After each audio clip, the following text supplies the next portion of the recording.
Tá chegando o Nosso Jamil, hein? Tá tá chegando chegando o Jamil. Ele o nunca Jamil. atrasa, mas não falha. É, Esse é um é, craque. Ô, Jamil, Poxa, você quer. ufa! Ô, Jamil, antigamente você a quer gente matar? dizia, a gente chamava isso de velho atrasador de jornais. É, atrasador de jornais. Não, mas o Jamil Kennedy, tá. Kennedy, é dia dos namorados, dá um desconto. Nossa, que programão que nós arrumamos pra você. Mas se é dia dos namorados, tem que estar comigo e com o Thales aqui, porra. Pois É, é, ué, o que eu estou puta, fazendo aqui? Caramba. Eu não sei o que você Pô, acha que eu estou fazendo aqui. você merece todo dia dos namorados aí. Ô, Jamilzão, boa tarde para você. Obrigado por esse esforço de reportagem. Também tem isso, né, Thales? É um esforço de reportagem. Ele é, está com a gente aqui, né? Ô, Jamil, eu estava conversando com o Thales um pouquinho antes de você chegar sobre a eleição para o Parlamento Europeu. E aí, a ideia era ver com você como é que fica o acordo entre a União Europeia e o Mercosul à luz aí desses resultados. Muda muito, não muda? Tem gente no Itamaraty achando que não vai mudar muito. Claro que a extrema-direita é mais protecionista, pode ter um grau maior de oposição. Mas como não tem que ser por unanimidade, e uma maioria ainda tende a ser uma maioria moderada, não mudaria muito. Mas eu queria ouvir de você que está aí, que acompanha isso no detalhe, para primeiro ver. Vai se concretizar mesmo essa maioria moderada no Parlamento Europeu? Haverá uma aliança para manter uma maioria que defende a integração europeia, inclusive a integração com outros mercados? Kennedy, antes de mais nada, boa tarde para vocês todos aí no Brasil. Olha, a realidade é o seguinte: é uma grande incógnita que força, ou pelo menos quais forças vão ser compostas diante dessa nova realidade europeia.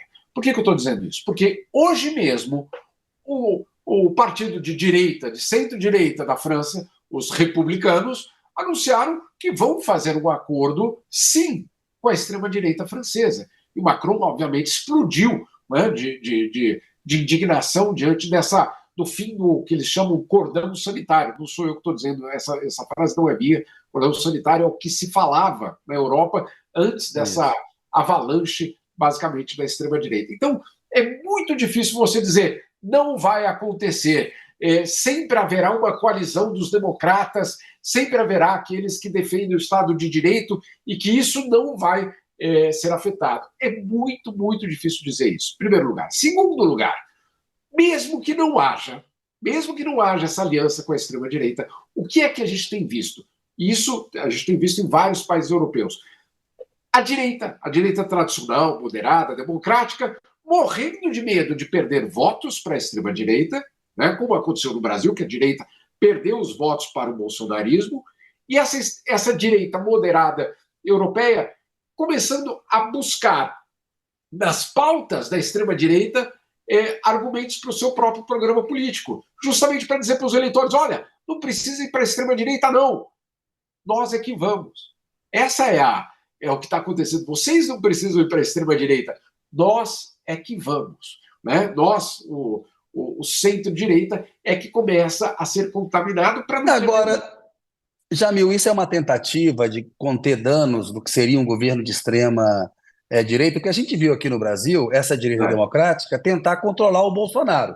E a gente viu que foi o Bolsonaro durante a pandemia e na eleição. Né? E é muito interessante isso que você fala, ou seja, a direita democrática, na hora de fazer aliança, ela cede à extrema-direita. Você acha que é a mesma lógica de tentar controlar a Le Pen, por exemplo, na França? Como é que é isso aí? Ou pelo menos você colocar limites. Né? Olha, vamos fazer uma coalizão com eles, porque nós podemos dar a eles poder, no caso, legitimidade, inclusive formação de governo eventual, mas ao mesmo tempo nós colocamos as nossas condições, entre elas respeito ao judiciário, respeito à eleição, né, ao respeito ao processo de integração europeia, que tem 60 anos e é o maior projeto de paz do mundo. Você pode criticar Bruxelas, você pode dizer que estão longe da realidade do cidadão, nos confins da França, etc. Tudo isso é verdade. Agora, o que você não pode negar é que séculos de guerra foram encerrados com um acordo de paz que se chama União Europeia. É isso que aconteceu. Né? Então, tudo isso acontecendo. Agora, eu falei sobre isso com o Celso Amorim hoje, ele está aqui em Genebra, hoje pela manhã estive com ele, e ele falava justamente sobre esse impacto da extrema-direita na Europa e o reflexo disso para o acordo Mercosul-União Europeia. Ele coloca dois fatores. O primeiro é que, de repente, essa extrema-direita pode colocar, vamos dizer assim, o fogo necessário para que a União Europeia entenda que é preciso fechar um acordo com o Mercosul. Isso de um lado. Mas ele mesmo diz, é impossível saber, está muito difícil. Ele até coloca, está muito difícil. E não ele não disfarçou nada, viu, que você conhece muito bem ele. Ele não teve nenhuma meias palavras, etc. Sim, é preocupante você ver a Europa sendo, vamos dizer assim, contaminada. Jamil, Eu não entendi uma coisa aí que você falou. Ele disse que a direita, a extrema-direita, pode colocar fogo para fechar com o Mercosul? Não entendi. Não, pode criar uma pressão para que a direita e a esquerda, né, a direita moderada e a esquerda, pensem, calma aí, melhor a gente fechar acordos antes que essas pessoas, basicamente, cheguem ao poder. Melhor que nós possamos garantir um multilateralismo, porque o que é o acordo do Mercosul? Para fechar antes deles chegarem ao poder. Isso, antes de chegar ao poder. Mas ele mesmo diz, é muito difícil de a gente poder prever, porque hoje você tem uma Europa que vive uma crise existencial. Não tem diante dos namorados para eles, viu, Kennedy? Ô, Jamil, eu queria que você falasse há quanto tempo você está morando aí e falasse um pouco da entrevista com o Celso Amorim, porque na entrevista para você, ele disse que o Lula está preocupado com o avanço da extrema-direita no mundo, que desde 45, né, desde o final da Segunda Guerra Mundial, e é interessante você ver que assim, essa ascensão do fascismo, esse movimento de extrema-direita nos anos 30 do século passado, acabou levando ao conflito mais sanguinário, né, o conflito mais pesado da história da humanidade, no qual morreram mais pessoas, que foi que foi a Segunda Guerra Mundial. Fala um pouco dessa preocupação do Lula e do Celso Amorim com esse avanço da extrema-direita nessa entrevista que você publicou hoje, Jamil. Isso ficou muito claro na fala dele. Em primeiro lugar, Kennedy, em relação ao fato de que você tinha uma Europa que era uma espécie de bastião da democracia liberal, né? Aquele que era inabalável. A gente já viu que nos Estados Unidos ela não é inabalável, né? Já tinha ficado claro que nos Estados Unidos isso poderia acontecer e até que ponto aquele movimento todo supremacista acabou se estabelecendo de uma forma muito concreta. Na América Latina, a gente viu, no nosso caso mesmo, mas também a Argentina, etc., qual era a, entre aspas, esperança? Era de que a Europa fosse barrar, afinal de contas, ela se orgulha muito, né, de ter enterrado os fantasmas do Mussolini, do Franco, do Hitler, etc. Então, isso era muito claro. Mas, de repente, como disse o Celso Amorim, sai das margens da Europa e passa a fazer parte da estrutura de poder. E aí o que ele diz? A gente precisa conversar profundamente sobre isso, ou seja, sobre uma tentativa de uma criação de uma aliança democrática de países, e aí não é democrático de direita ou de esquerda, ele mesmo diz, eventualmente a gente precisa conversar com a direita, e não há nenhum problema em conversar com a direita desde que ela seja desse grupo dos democratas. É muito sintomático, é muito claro o fato de que o governo hoje brasileiro está preocupado. Porque você imagina só, Kennedy, a gente está pensando numa política externa com uma certa direção, e de repente, nessa direção, você vê um dos seus maiores parceiros, a Europa, indo para a extrema-direita, o outro parceiro enorme, os Estados Unidos, também eventualmente indo para o trumpismo, o seu vizinho, a Argentina, ali naquela situação que a gente conhece, com o Milei. E aí, o que é que pode, entre outras coisas, acontecer é a gente se consolidar no bloco dos emergentes, né? Agora, qual é o problema do bloco dos emergentes? Nós somos uma das poucas democracias reais, e pelo menos que tentam ter essa característica entre os emergentes. Thales, quer fazer uma pergunta para o Jamil aí? Vai lá. O Jamil falou uma coisa muito interessante, que é dizer que a Europa vive uma crise existencial. E aí você chegou a lembrar da Segunda Guerra. Na verdade, essa crise existencial que a Europa está vivendo é muito semelhante à crise existencial que deflagrou a Segunda Guerra. O que ocorreu ali? Ali ocorreu o seguinte: Estados Unidos, a Europa, os Estados Unidos estava tomando o lugar da Europa como grande grande potência do mundo, e inclusive como centro financeiro. O, e o Hitler, por causa disso, se voltou contra os judeus, que dominam as finanças americanas. Se voltou contra o judeu. Quer dizer, a Europa estava em crise existencial, porque perdeu a hegemonia para os Estados Unidos, e agora está vivendo essa mesma crise, a Europa e os Estados Unidos, porque estão perdendo a hegemonia para a China. Isso. Então, Europa, Estados Unidos, Rússia, esse mundo que a gente entendeu, está perdendo a hegemonia para a China. E aí tá em crise existencial. Nós juntos.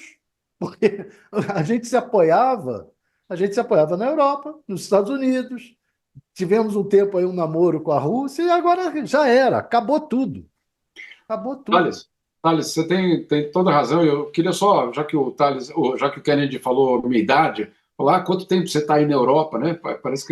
Parece que é desde o século passado, mas é. Eu cheguei em 99. Em 99. 25 anos, cara. 25 Então, anos. isso, obrigado. Mas olha, isso é muito sintomático, Thales. O que aconteceu foi o seguinte: quando eu cheguei aqui, para os europeus era inconcebível que eles não fossem os artífices do século XXI. Entende? E não passava pela cabeça deles que eles teriam de dividir esse espaço com alguém, que haveria uma mudança nas placas tectônicas do mundo e que não, eles não dariam todas as cartas. Isso era inconcebível. Eu me lembro, talvez o Kennedy possa se lembrar também de um G8 na época em que Lula veio, estava o Chirac, etc. Ali era quase como o G8 fazendo um favorzinho ali de receber aqueles emergentes Isso. ali que estavam. E aí o que acontecia? Isso para mim ficou muito claro.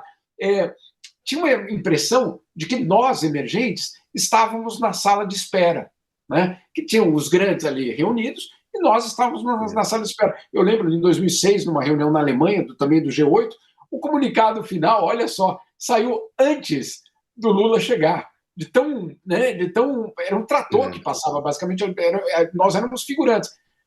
Tenho a impressão de que tem país hoje ocidental, dito potências, que estão na sala de espera de outros emergentes. Ô, Jamil, é importante você falar disso daí, que até o Lula está indo para a Europa e tem uma agenda importante aí, G7, OIT. Eu queria que você falasse um pouco disso. E você, como mora aí, você comemora o Dia dos Aniversários 2 vezes no ano. Porque na Europa e nos Estados Unidos é no dia 14 de fevereiro, que é o dia de São Valentino. Isso. São Valentim. E no Brasil é 12 de junho.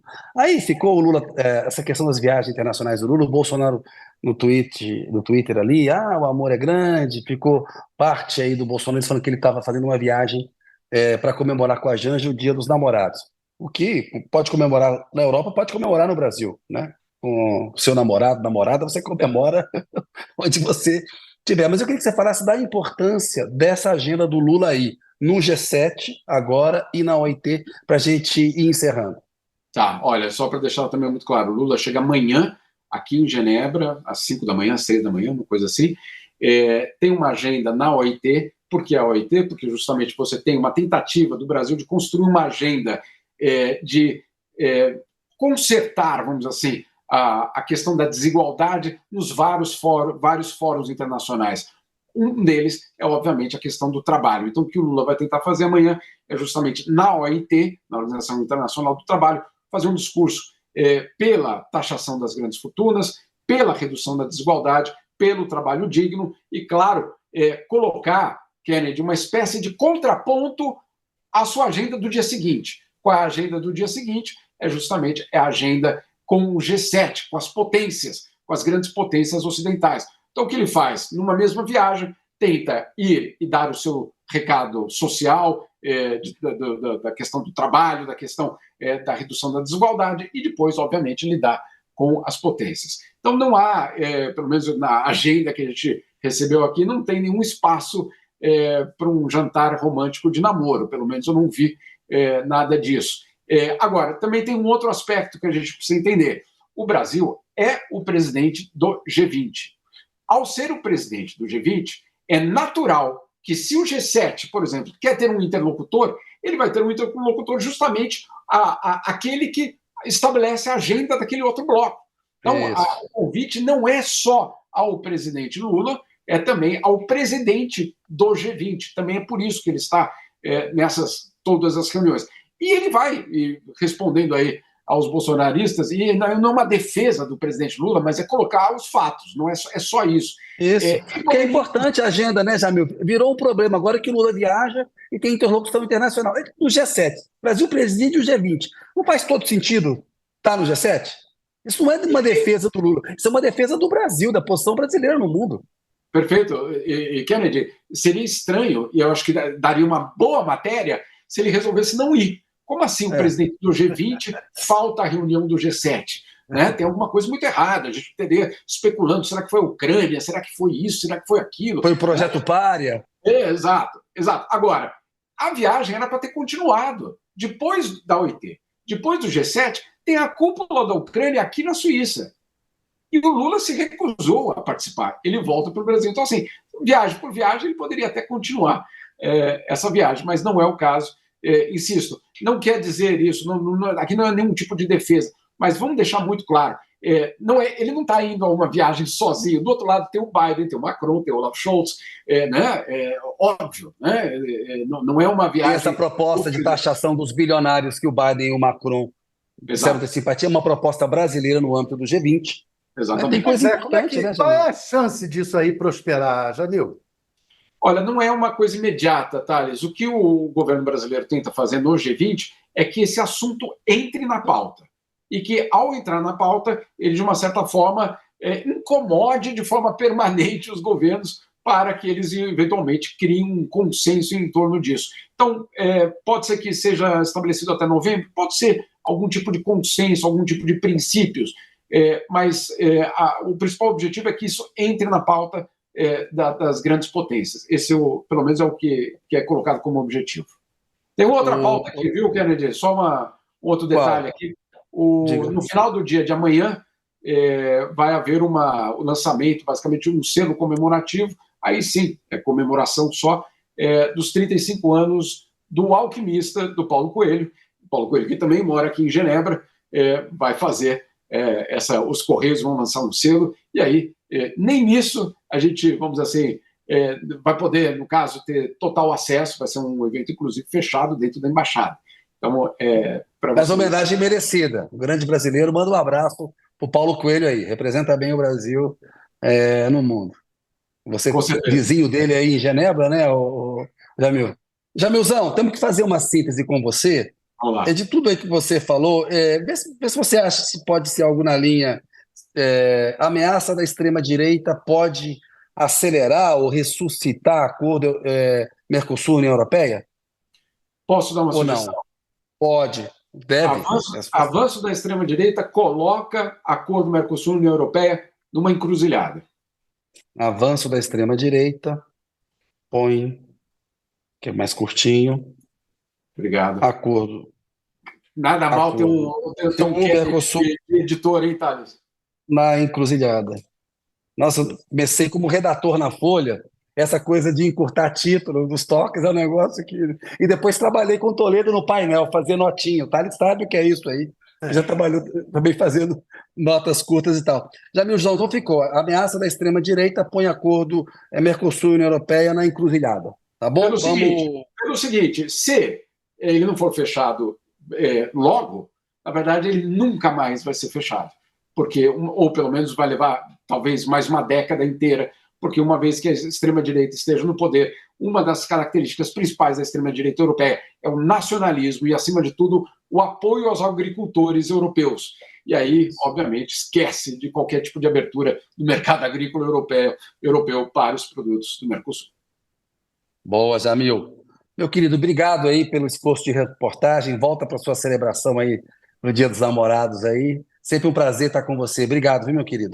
Posso ler uma coisinha aqui que eu achei espetacular, claro. do Dia dos Namorados? Mas Por favor. porque, claro, tem um componente aqui interessante, que diz o seguinte: coloquei nossos livros juntos na estante, para que se toquem e se amem clandestinamente durante as madrugadas. é a literatura dando as mãos aos Dias dos Namorados. Feliz Dia dos Namorados a todos. Feliz Dia dos Namorados. Parabéns, Jamil. Romântico. Análise da notícia também é romance, pô. Também é Graças a romântico. É Deus. isso aí. Graças a Deus. Completo. Graças a Deus. Não, não é. Vê se o Lula cria esse ministério do namoro, rapaz. Ele vai Vou cobrar amanhã. Cobra, né? Tem que criar o ministério do namoro, Thales Faria. Aí as coisas vão melhorar. Jamil vai assessorar a Janja, né? Vai ficar ali Jamil é um craque, rapaz. Precisamos dele como correspondente aí no jornalismo aí. Mas 25 anos aí só brilhando nas páginas. Jamil, brigadão, viu? Aquele abraço. Beijo para vocês todos. Tudo de bom. Tchau, querido. Tchau, tchau.